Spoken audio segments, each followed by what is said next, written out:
Supreme court ने पहलगाम हमले से जुड़ी याचिका पर सुनवाई से किया इनकार। याचिकाकर्ता को लगाई फटकार, कहा यह वक्त सुनवाई का नहीं जिम्मेदारी लेने का है। आतंक के खिलाफ एकजुट हो सभी, सेना का मनोबल न घटाएं। पहलगाम आतंकी हमले की जांच में बड़ा खुलासा। सूत्रों के मुताबिक बैसरन घाटी से पहले आतंकियों ने आरू घाटी में की थी रेकी। साथ ही सुरक्षा बलों के कैंप होने के चलते आतंकियों ने बदल दिया था प्लान।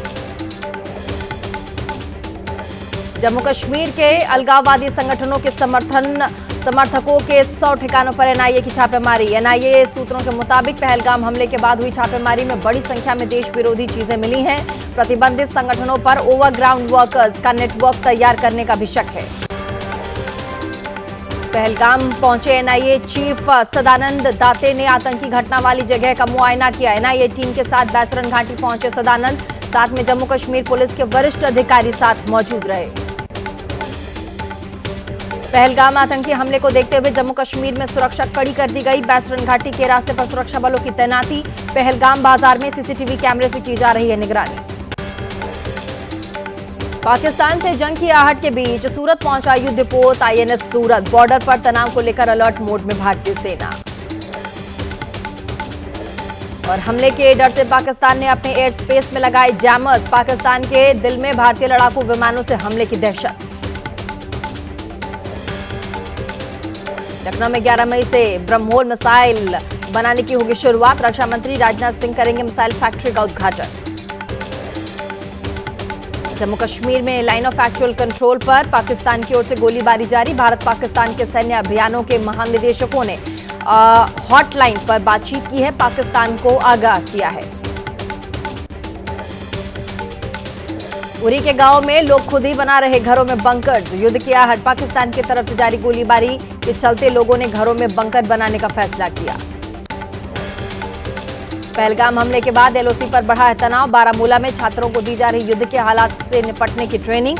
सीमा से सटे गांव में शिक्षा विभाग लोगों को कर रहा है तैयार। पहलगाम हमले के बाद पाकिस्तान को भारत का डर। आईएसआई प्रमुख लेफ्टिनेंट जनरल मलिक को दिया अतिरिक्त प्रभार। बनाया प्रधानमंत्री शहबाज शरीफ का राष्ट्रीय सुरक्षा सलाहकार। पाकिस्तानी नागरिकों को पहलगाम हमले के बाद भारत छोड़ने का आदेश। 55 राजनयिकों, सहायक कर्मचारियों सहित 786 पाकिस्तानी नागरिकों ने भारत छोड़ा। पहलगाम हमले में मारे गए लेफ्टिनेंट विनय नरवाल के जन्मदिन पर उनके परिवार ने लगाया ब्लड डोनेशन कैंप। पूरा परिवार एक मंच पर रहा मौजूद। पत्नी हिमानी ने विनय नरवाल को शहीद का दर्जा दिए जाने की उठाई मांग। कांग्रेस सांसद राहुल गांधी ने कानपुर में शुभम के परिवार से मुलाकात का वीडियो किया जारी। शहीद के दर्जे की परिवार की मांग के साथ खड़े होने की बात कही। पटियाला हाउस कोर्ट की स्पेशल एनआईए कोर्ट में 26/11 आतंकी हमले के आतंकी तहव्वुर राणा के वॉइस सैंपल और हैंडराइटिंग के नमूने लेने की इजाजत दी गई। फिलहाल 10 दिन की एनआईए हिरासत में आतंकी तहव्वुर राणा। मुंबई में प्रधानमंत्री मोदी ने वेब समिट 2025 का उद्घाटन किया। अपने संबोधन में कहा, वेब सिर्फ एक शब्द नहीं बल्कि लहर है। प्रधानमंत्री ने सिनेमा को बताया देश की संस्कृति की आवाज। बोले, लॉन्च किया जाएगा वेब्स अवार्ड। जातिगत जनगणना वाले फैसले पर केंद्रीय शिक्षा मंत्री धर्मेंद्र प्रधान ने प्रेस कॉन्फ्रेंस कर बताया, 11 सालों से जातिगत जनगणना पर चल रहा था काम। एक दिन में नहीं लिया गया है यह निर्णय। समाज के सभी वर्गों तक लाभ पहुंचाने का प्रयास है। केंद्रीय शिक्षा मंत्री धर्मेंद्र प्रधान ने विपक्ष पर निशाना साधा। बोले, कुछ लोग बौखला गए। वो कहते हैं सरकार हमारी, सिस्टम उनका। पूछा 1951 में सरकार किसकी थी और सिस्टम किसका था। कहा, जातिगत आरक्षण के विरोधी थे नेहरू। राहुल गांधी ने जाति जनगणना कराने के फैसले का स्वागत किया। टाइमलाइन की उठाई मांग। का तेलंगाना इसके लिए मॉडल स्टेट है, हम मुहैया कराएंगे बेहतर ब्लूप्रिंट। और केंद्र सरकार के जातिगत जनगणना वाले फैसले पर कांग्रेस ने बुलाई सीडब्ल्यूसी की बैठक। जातिगत जनगणना पर कल मंथन करेंगे कांग्रेस नेता। दिल्ली में कांग्रेस दफ्तर के बाहर लगा पोस्टर। राहुल गांधी के फोटो के साथ लिखा, झुकती है दुनिया, झुकाने वाला चाहिए।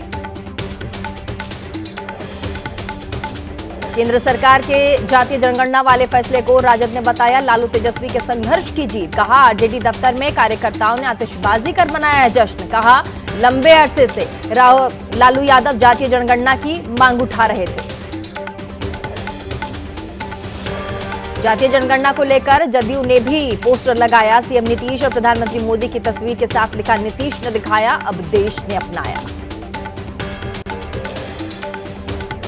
एआईएमआईएम प्रमुख असदुद्दीन ओवैसी ने जातीय जनगणना को बताया देश हित में उठाया गया कदम। बोले, किसके पास कितनी जमीन, कितनी दौलत, सब निकलकर सामने आएगा। यूपी के मेरठ में एसपी सांसद रामजीलाल सुमन के समर्थन में एसपी कार्यकर्ताओं का प्रदर्शन। अलीगढ़ और आगरा में हुए हमले के विरोध में कलेक्ट्रेट तक निकाला गया मार्च। करनी सेना पर कार्रवाई की मांग।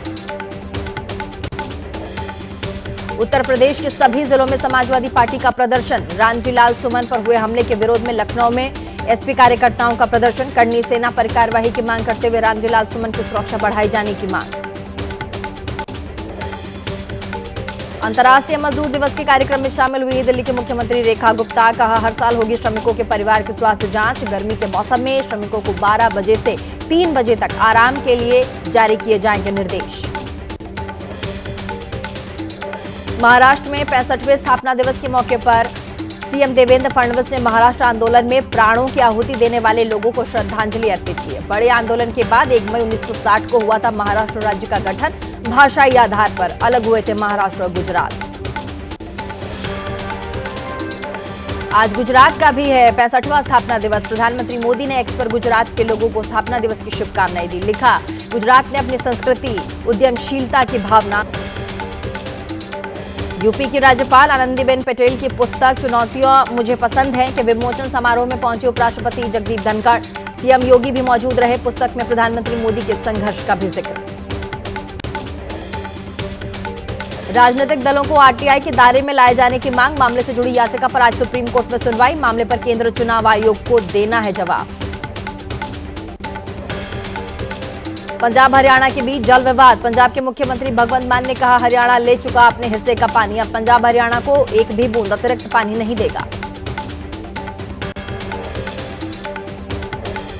और एसवाईएल यानी कि सेल मामले पर बोले हरियाणा के मुख्यमंत्री सैनी, ये पीने का पानी है का है मुद्दा। अगर हरियाणा में कम होगा पानी तो प्रभावित होगी दिल्ली की पेयजल आपूर्ति। यूपी के लखीमपुर खीरी में बाघ का शावक पिंजरे में कैद। 22 अप्रैल को वन विभाग ने मादा बाघ और एक शावक को पकड़ने में पाई थी सफलता। वहीं दूसरे शावक ने पकड़े जाने से लोगों में राहत।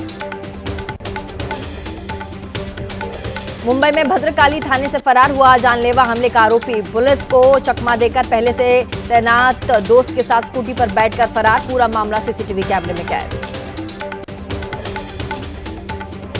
बहराइच में अतिक्रमण के खिलाफ कार्यवाही। 100 से अधिक जगहों पर बुलडोजर की कार्यवाही। सरकारी जमीन पर किए गए अवैध कब्जे को हटा रहा है प्रशासन।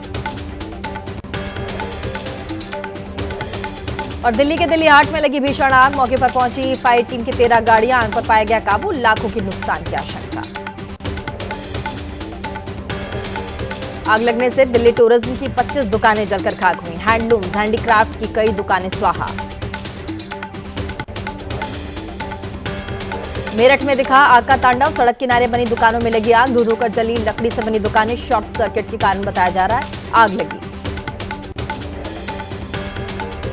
आज केदारनाथ धाम पहुंच जाएगी केदारनाथ की पंचमुखी डोली। डोली के साथ बड़ी संख्या में चल रहे तीर्थ पुरोहित और आम श्रद्धालु।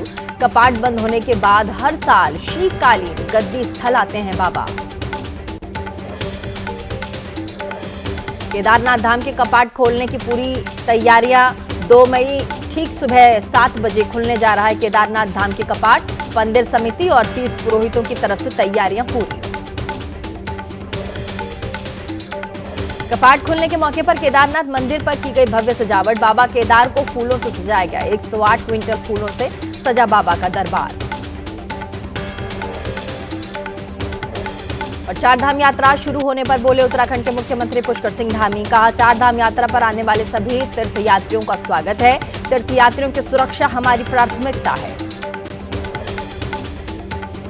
और आईपीएल में आज मुंबई इंडियंस और राजस्थान रॉयल्स की टक्कर होगी। शाम ठीक 7:30 बजे जयपुर में मुकाबला होगा। मुंबई की टीम जीती तो प्लेऑफ से एक कदम दूर होगी। वहीं राजस्थान की टीम रेस से बाहर हो चुकी है। मुंबई और राजस्थान के बीच अब तक 30 मुकाबले हुए हैं। 30 में से 15 मुंबई तो 14 मैच राजस्थान ने जीते हैं। एक मुकाबला बेनतीजा रहा। 2025 में दोनों टीमों के बीच पहली टक्कर।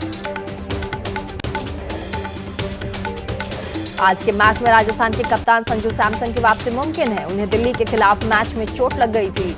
इसके बाद संजू 3 मैच नहीं खेल पाए थे। अब खबरें हैं कि वो फिट हैं।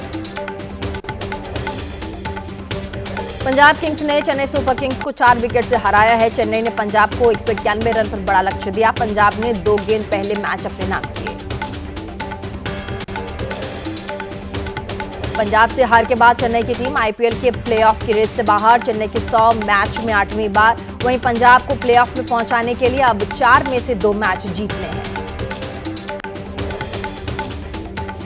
पंजाब की जीत हीरो रहे कप्तान श्रेयस अय्यर। चेन्नई के खिलाफ श्रेयस अय्यर 41 गेंद पर 72 रन बनाए। वहीं 5 चौके 4 छक्के लगाए। आईपीएल 2025 में अय्यर का चौथा अर्धशतक है।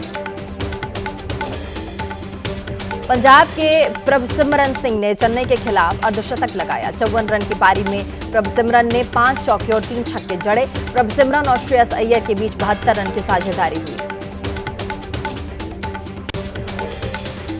युजवेंद्र चहल ने पहली पारी में 19वें ओवर में बनाई हैट्रिक। इस ओवर में चहल ने चेन्नई के 4 बल्लेबाजों को आउट किया। इसमें महेंद्र सिंह धोनी का बड़ा विकेट भी शामिल था। आईपीएल की ऑरेंज कैप में 456 रन के साथ गुजरात के साई सुदर्शन का कब्जा कायम। दूसरे नंबर पर 443 रन के साथ विराट कोहली बने हुए। तीसरे पायदान पर मुंबई के सूर्य कुमार यादव बने हुए। 18 विकेट के साथ बेंगलुरु के जोश हेजलवुड के सिर पर पर्पल कैप सजी। वहीं दूसरे नंबर पर गुजरात के प्रसिद्ध कृष्णा 17 विकेट के साथ खड़े। तीसरे नंबर पर चेन्नई के नूर अहमद।